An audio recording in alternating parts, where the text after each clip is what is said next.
अमरीका और ईरान की आबनाए हॉर्मूज में झड़पें, अमरीकी फौज के कैशम पोर्ट और बंदर अब्बास पर हमले, ईरान का अमरीका पर जंगबंदी मुआहिदा तोड़ने का इल्ज़ाम। ईरानी हुकाम के मुताबिक अमरीकी फोर्सेज ने ईरानी ऑयल टैंकर को निशाना बनाया, वाज़ेह किया कि किसी भी हमले का भरपूर जवाब दिया जाएगा। सदर ट्रंप की अमरीकी बहरी जहाज़ों पर हमले की तस्दीक, छोटी ईरानी कश्तियों और ड्रोन्स को तबाह करने का दावा, वाज़ेह किया कि सीज़ फायर अब भी नाफिज है। ईरान पर जवाबी हमले सिर्फ हल्की कार्रवाई थी। 3 अमरीकी जंगी जहाज़ बगैर नुकसान के आबनाए हॉर्मूज से गुजर गए। ईरानी कश्तियों को समंदर में डबो दिया गया। कोई नॉर्मल मुल्क होता तो जहाज़ों को गुजरने देता, लेकिन ईरान कोई नॉर्मल मुल्क नहीं है, उसकी क़यादत जुनूनियों के हाथ में है। अगर ईरान ने मुआहिदा ना किया तो मुस्तकबिल में इससे भी ज़्यादा बुरी तरह मारेंगे।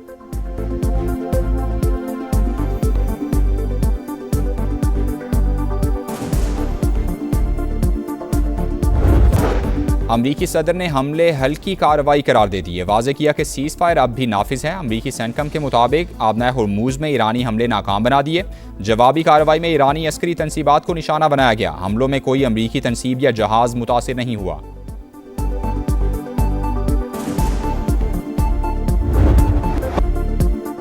ईरानी सुप्रीम लीडर की सेहत से मुतालिक कयास-ए-राइयां खत्म हो गई। मुश्तबा खामनई और सदर पज़ेश्कियान की 2.5 घंटे तवील मुलाकात। नए रहबर आला के इंतखाब के 60 रोज़ बाद होने वाली बैठक में जंग समेत अहम मुल्की और इलाकाई उमूर पर तबादला ख्याल हुआ। मसूद पज़ेश्कियान के मुताबिक मुश्तबा खामनई से बराह रास्त बातचीत खुशगवार माहौल में हुई। कहा, दुश्मन दबाव के जरिए अवाम में बेचैनी और गुस्सा पैदा करना चाहता है।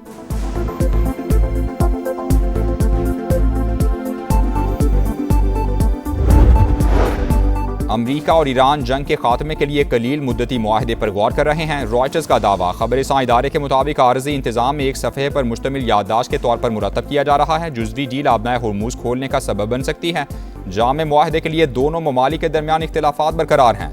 वॉल स्ट्रीट जर्नल के मुताबिक जंगबंदी के लिए अमरीकी तजावीज़ पर ईरान का जवाब आज मुतवक्के है।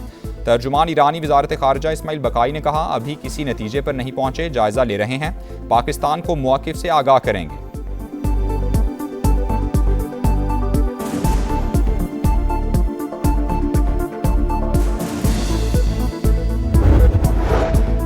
अमरीकी सदर डोनाल्ड ट्रंप और यूरोपीय कमीशन की सदर का टेलीफोनिक राबता, ईरान समेत मुतादिद अहम उमूर पर बातचीत हुई। सदर ट्रंप ने कहा, हमने ईरान को जौहरी हथियारों के हुसूल से रोकने पर इत्तेफाक किया।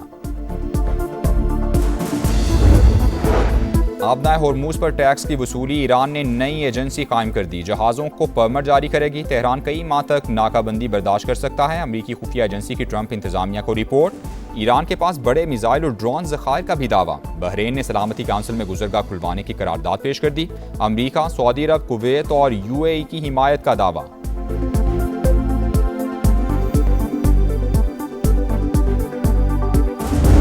ये जो मार्का हक में आपने देखा है, ये 10-15% है of our overall power potential. किसी का बाप भी पाकिस्तान पे आंच नहीं ला सकता। Nothing can undo Pakistan. एक पाकिस्तान और एक फील्ड मार्शल, ये मेरा ख्याल है दिन रात इनके ख्वाब में।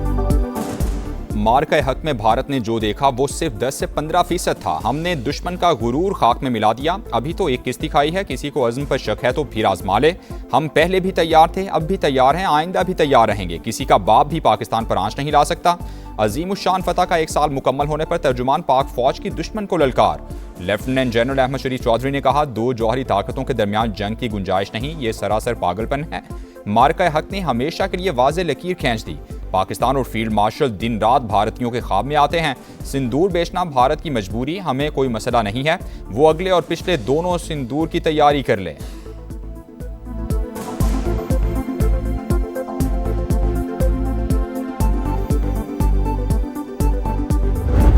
अगर आप इस 1 साल को देखें तो किस तरीके से हिंदुस्तान की जो प्रोफेशनल मिलिट्री थी, how it has been unfortunately politicized. Why you trying to make jokers out of your admirals and generals and marshals. कोई अखंड भारत का नारा मार रहा है, कोई हिंदुत्व के नारे मार रहा है। भाई अगर यही ज़बान इस्तेमाल करनी है तो आओ सामने आ जाओ। फिर भारत में फौज को सियासत की भेंट चढ़ा दिया गया। भारतीय सियासतदान अपनी फोर्सेस को प्रोफेशनल बनने दें। इंडियन रहनुमा सियासतदान कम और जंगजू ज्यादा लगते हैं। अखंड भारत का नारा लगाने वालों ने ऐसी ही जबान इस्तेमाल करनी है तो फिर सामने आए। तर्जुमान पाक फौज का पैगाम। लेफ्टिनेंट जनरल अहमद शरीफ चौधरी ने कहा कि पाकिस्तान खित्ते में आमद का सफीर, भारत सबसे बड़ा दहशतगर्द है। पहलगाम फॉल्स फ्लैग ऑपरेशन के 1 साल बाद भी सवालात वहीं के वहीं मौजूद हैं। मोदी सरकार का दहशतगर्दी के इल्जामात का ड्रामा हमेशा के लिए दफन हो गया।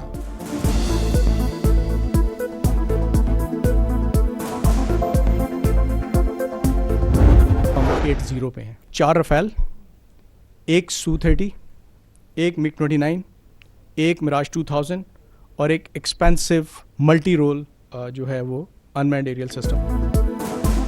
मार्का हक में पाकिस्तान की फतह का स्कोर 8-0 रहा। भारत के 4 राफेल, एक सुखोई 30, एक MiG-29, एक मिराज और एक महंगा तैयारा गिराया। हमने भारत के कम्युनिकेशन सिस्टम को टारगेट करते रहे, डेटा सेंटर्स को भी निशाना बनाया। Deputy chief of air staff की ब्रीफिंग, कहा पाकिस्तान का रद्द-ए-अमल दुश्मन के लिए अजीम सरप्राइज था। पाक फजाइया की जानिब से 4 राफेल तैयारों को छोटा सा वेलकम नोट दिया गया। राफेल तैयारे डेटा लिंक्स, इमेज, कम्युनिकेशन और गाइडेंस से महरूम हो गए थे। चारों तैयारों ने इमरजेंसी रिकवरी श्रीनगर में की।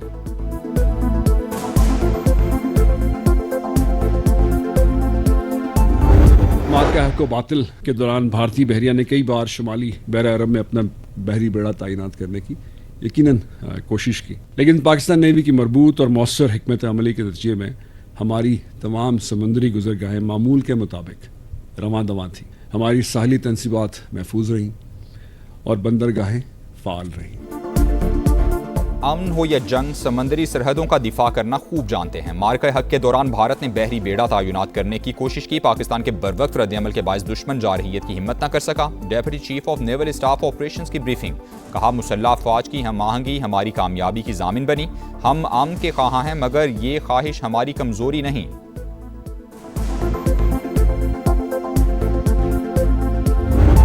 For the first time in the history of air warfare, PF conducted full-spectrum, multi-domain operation. Within minutes, multiple Rafale jet Su-30 MKI. Out of dozens drones launched on Pakistan, none was able to return home. Struck 16 enemy air bases. Key military installation, BrahMos site, critical command and control center, and 2 of his prized S-400 battery was neutralized. मार्का हक के दौरान पाक फजाइया ने दुश्मन का air defence system नीस्तो नाबूद किया। साइबर सिक्योरिटी के भी परखचे उड़ाए। Air chief marshal Zaheer Ahmed Babar Sidhu का मार्का हक का 1 साल मुकम्मल होने पर तकरीब से खिताब, कहा दुश्मन ने पहलगाम में ड्रामा रचाया, बगैर सबूत पाकिस्तान पर इल्ज़ाम लगाया, गैर जानिबदाराना तहकीकात की पेशकश के बावजूद जारहियत दिखाई। पाक फजाइया ने मुंह तोड़ जवाब देकर उसे धूल चटाई। सबरा पाक फजाइया ने जवान मर्दी का मुजाहरा करने वाले अफसरान को तारीफी असनाद से नवाजा। शोहदा के अहले खाना से भी मुलाकात की।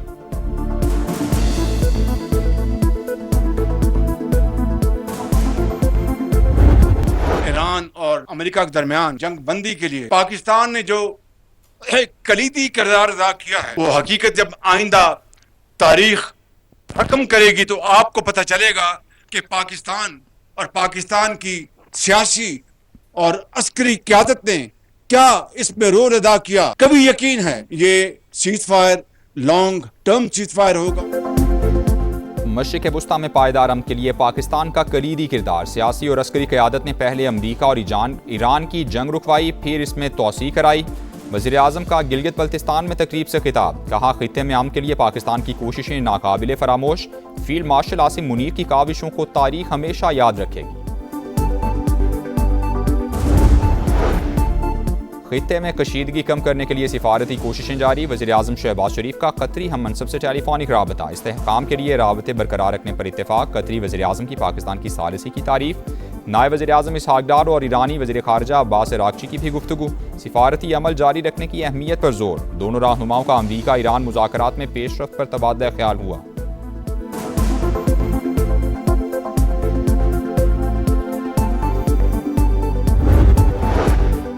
पाकिस्तान और सऊदी अरब के ताल्लुकात दहाइयों पर मुहीत हरमैन शरीफैन की सलामती सऊदी अरब की सलामती से जुड़ी है। सऊदी अरब को खतरा हमारे लिए भी खतरा है। DGISPR की प्रेस कॉन्फ्रेंस, कहा जिस तरह हमें सऊदी अरब की सिक्योरिटी और सलामती अजीज़ है, उसी तरह सऊदी अरब को पाकिस्तान की खुद मुख्तारी अजीज़ है।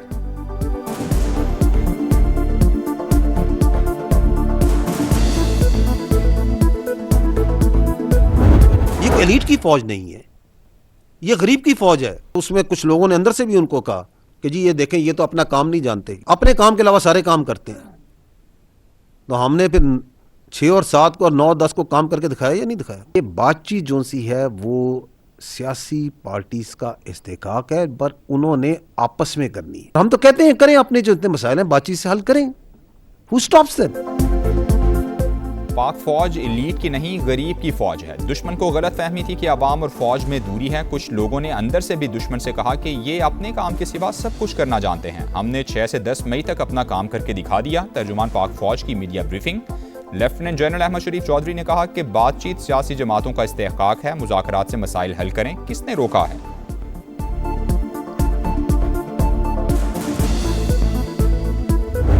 क्या बनना है कश्मीर ने? पाकिस्तान।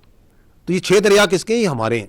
तो फिर फैसला किसने करना है? एज अ रिपेरियन हम फैसला करेंगे कि पानी देना है या नहीं देना। Nobody can be allowed कि वो 25 करोड़ आवाम की डेस्टिनी से खेल सके।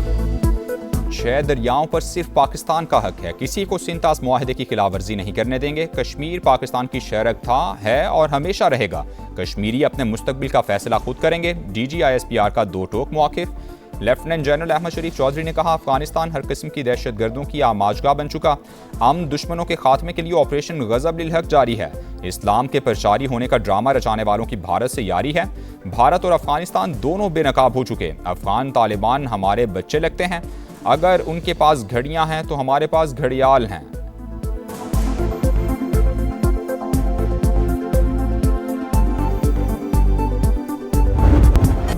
और बांग्लादेश के खिलाफ आज से शुरू होने वाले पहले टेस्ट से कबल शाहीनों को धचका। बाबर आजम इंजरी के बायस आउट हो गए। मुमकिना प्लेइंग 11 में इमामुल हक, अजान उवैस शामिल।